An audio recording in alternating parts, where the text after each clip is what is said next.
afternoon. I'm Detective Pearson with the Sandy Springs Criminal Investigations Division. And I am Detective Carol King, working the fraud unit, or as I like to call myself, the fraud broad. And fraud is exceptionally just a wonderful, exciting field within our department that we love working. Currently, we are getting pummeled as we speak with identity fraud claims, and they come in many forms. Many forms. So, how can you help yourself from this scourge of crime that's literally gripping? I'm trying to be a little bit more interesting because fraud can be boring, but there are ways that you can protect yourself.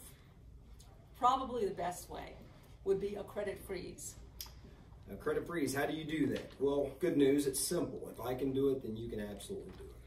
I visited the websites, and I believe our community organizing police officer Beagle is going to put these up on the picture for you. But you go to Experian.com, Equifax.com, and TransUnion.com, and just follow the prompts. It is beyond easy, and everybody should do it. That is, of course, and you'll see when you're buying a house, buying a car, there's ways to unfreeze it, but there's no reason for any of us not to have credit freezes. As I said, freezing your credit is the best way to protect yourself. It's free, you can do it online, and think of it this way: when your credit is frozen, the bad guys can't access your credit file. So imagine that they are trying to buy a car in your name, or trying to buy a stove in your name, or anything, jewelry in your name.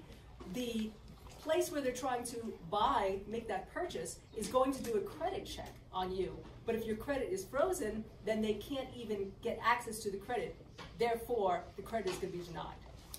And also, you can also look into there's websites that exist and credit monitoring services. And of course, it would be inappropriate for me to list these out, but a quick Google search of that, you can see different ideas. And there are companies that do specialize in this field. None of it hurts. It helps, and it gives you a sense of security. And ultimately, if there's one thing that I think that we should say regarding this or any, if you feel like you're possibly being frauded, you probably are. Please call us, and we will be glad to share information with you and let you know. Go ahead, I'm sorry. So I was just going to reiterate, the best thing you can do right now is get a credit freeze. You can do it online, it is for free, and they're going to give you a PIN. Just make sure when you get that PIN that you save it and don't share it with anybody, because that PIN is what you're going to need if you ever want to thaw it. As he said, let's say you want to buy a car. You can thaw your credit for a few hours, a day, maybe a little longer if you want to buy a house. So make sure you protect that PIN. I think that covers it. Any other exciting news for our people? We've got a lot to talk about, but you know what? We'll save that for next time.